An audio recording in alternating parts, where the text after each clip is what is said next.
Okay, so the reading for today is from Matthew chapter 5, verse 14 to 17.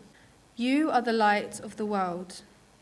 A town built on a hill cannot be hidden. Neither do people light a lamp and put it under a bowl. Instead, they put it on its stand, and it gives light to everyone in the house. In the same way, let your light shine before others, that they may see your good deeds and glorify your Father in heaven. Thank you, Cindy. It's now time for our message. We're going to introduce a good friend of mine and colleague I've worked with for many years, Peter Graham. I've worked with him regarding RFF and the World Culture Association, which he founded, and is doing great work, a lot of great work in the Congo, where there's so much suffering and difficulties. I think he'll mention that later on. So it gives me, it's an honor and a privilege, if you like, to invite a good friend, Peter Graham, to give a message entitled, Taking Responsibility as an ATB. I'll let him explain what that means.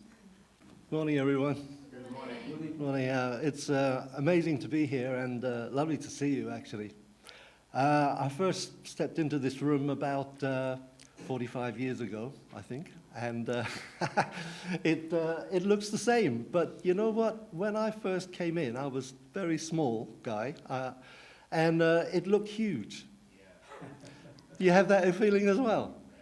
It just was a gigantic room somehow, and you enter this chandeliers and everything, and people are sitting, and there's Mrs. Orme. I don't know if you remember Mrs. Orme.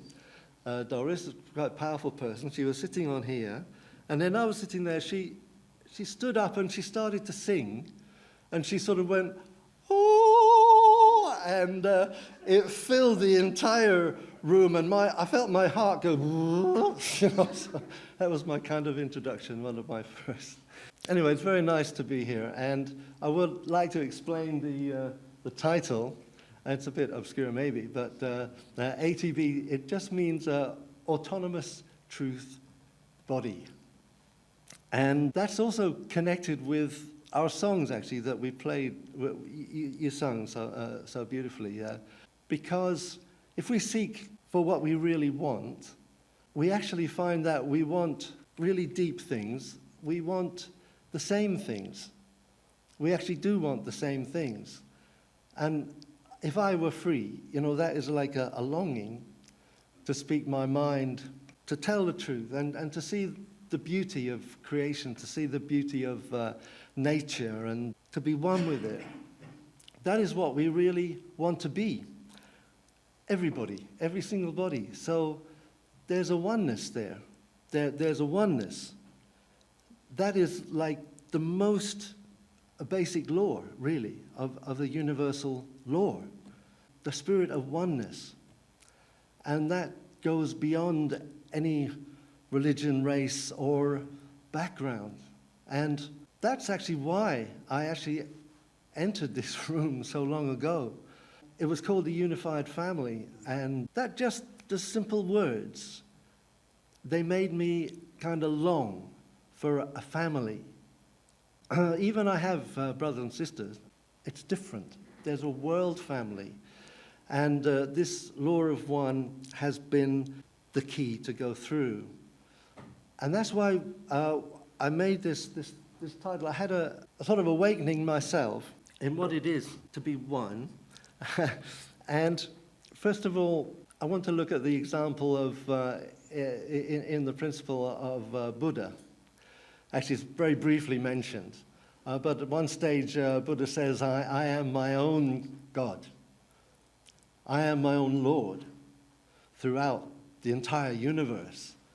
And that was struck me to how can anyone be like that? And so I imagined he was some kind of a spaceman, maybe. He's zooming around the universe.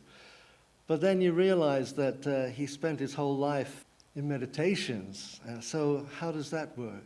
And it looks like one thing is, there are two ways to approach this idea of God. One is that God is up there, and we all look there, and then we all looking up, and we maybe hold hands with each other, but we all wander. But that's not quite enough. Then actually God is a source of life, the source of life and love. That is what God is. And God is below as well, like into the earth. If we go into the earth, we have every inch of the earth in our bodies. You know, we have every element which is in our bodies. Everything is included in us. So we are relating to the earth. And then if you go into the earth, deep into the earth, there's a spirit, there's a sentient spirit of the earth, the mother of creation. And that's part of source as well. But like God is mysterious, the source. That's even beyond that. But that's going below and going above into universes. We don't need to limit our minds into where we are.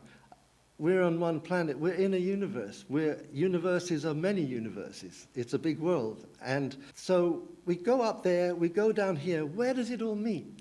It actually all meets in us. That's a miracle. That's the power of a human, the humanity. What a species. Because it's not meeting in my physical body, in my spiritual body, my heart, my soul. I'm getting energy from below and from above. There's an expression, as is above, so is below. And this is what it means when we balance ourselves and we center on a higher ideal, we start to become this ATB. No, excuse me, I knew I'd make that mistake. That's for the bankers in this area, just to make you feel at home. No, we would become an autonomous truth body, not an ATM. Yeah, that's what I wanted to explain. And the thing is that if we are feeling one with the sort of universe and one with ourselves, then we automatically are interested in the outside world. We're automatically interested in what's happening with other people because we're grounded ourselves. And that is the wonder of the original source of creation, which is God, that the God is always pushing us out to be interested in others and to do what we can to take care of others, but without being grounded in myself. I can't do that because I'm too full of my own angsts and my own problems. And that leads me to look at, I wanted to explain about Africa now. I'm going to go into Africa because there's so much need there in Africa, and it's something, there's a center of Africa is the Congo, which we don't know too much about, but anyway, I'm applying this because there is a volunteer, there's a certain African guy, his name is Ben, and his actually name is much longer. It's Nzanzu Sasita Bienvenue, so Ben is easier to handle.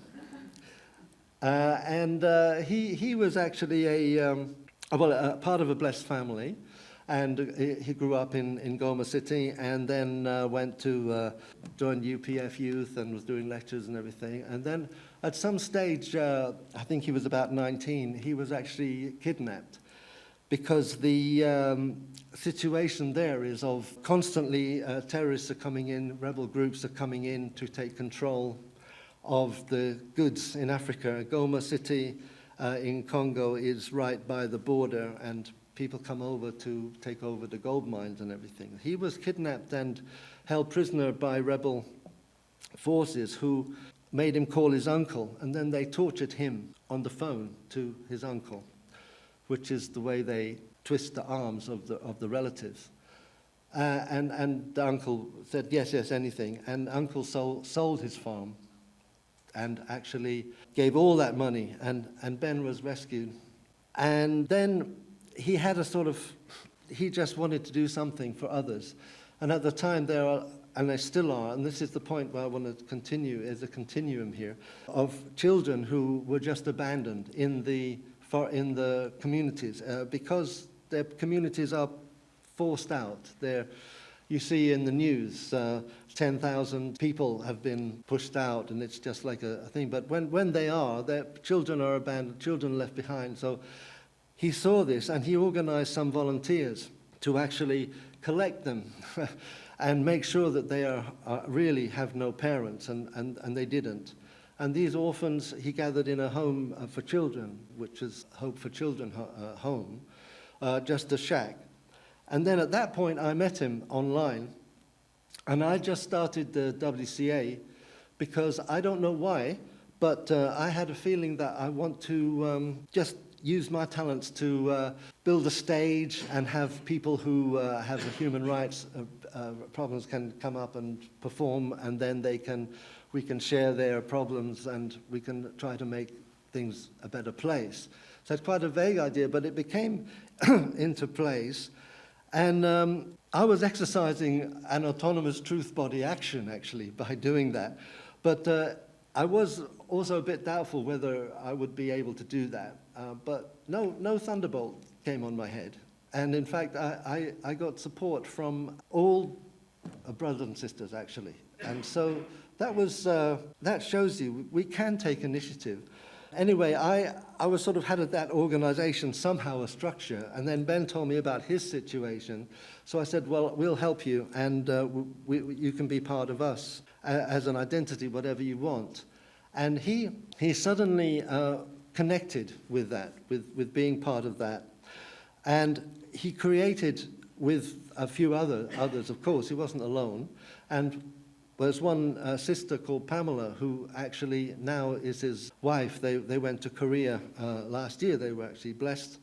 And then they came back. And they actually now are the base of the WCA. And I didn't really do anything. I just sort of gave support. When he said, we want to do this project, I raised some money for it. I raised some money for it with incredible help from RFF as well. And I want to give big thanks to Eddie Hartley for his constant support and constant goodwill and good heart.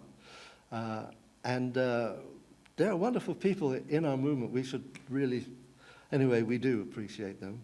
And so what happened was that we built something up, and then suddenly they made the T-shirts with WCA, and suddenly they had banners. And they had a big meeting and lots of things. So they found an identity, and they got together other volunteers. And now there's a group of about 12 of them. And they have taken responsibility for several hundred orphans. But the situation has been very difficult the last year, because there was a volcano at the end of last year which blew the house away, and they had to leave in the middle of the night. When they came back, now they found foster parents, foster homes. But at the same time, he had another project which is really doing good work for the women victims of the war. And these are ladies who are, you know how they're mistreated. And when that happens to them, they're abandoned by their families because they're a shame on the family. And so they run, they're on the run. They're even hunted to kill them. And they ended up in Goma, and Ben and a few others, they started a project to bring them in and train them on a sewing machine and give them a sewing machine to be able to do their own little business. So these are all little seeds which were being started, which now have to be on hold because of the volcano, and because now, a couple of months ago, the war erupted again. And so the foster homes are really struggling. We have to send them food every month to help they're temporary only.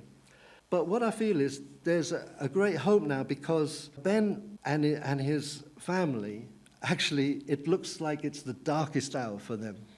Because just last few days ago, in the night, their home was raided by a band of terrorists. And they burst in, and they fired guns in the house. They basically took everything. I mean, it's not a very salubrious house. but they took everything, every single thing. He had nothing. And then Eddie was in touch with him, and he told me, you have to do something about it. And Eddie did something about it as well. So we helped them there. But yesterday I had the report that Ben is actually telling me that the children are okay. They're in quite a safe area, but they need support, they need help. And the plan for the women to really rescue them is something which we want to develop. I really want to develop that, even though it looks impossible. But there are a lot of them because of the new wars that have happened. But they seems to be fading a little bit now. Now I'd like to show you a video which is 7 minutes, which is about the achievements that Ben and the volunteers have made for over the last 2 years. And you can meet him as well. And then it ends up at Christmas last year, where they have a lovely Christmas celebration and can sing you a Christmas song. This Christmas is different, really, because it's just been flattened. But they're keeping their ATM.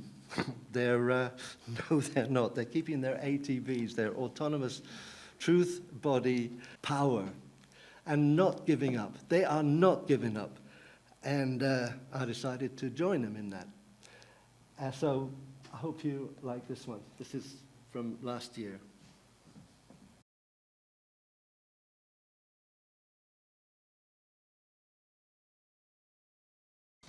Well, thanks for that. I'm really happy to be able to share it with you. And so they're all activated. And if you feel like you could give a regular donation, we would really be amazed by that, or anything at all. But like I said, we are one. We have a universal spirit. Doesn't matter what color we are. Doesn't matter what we think divides us. Let's go forward with peace and love and truth and happiness. So I want to end here. Thank you very much.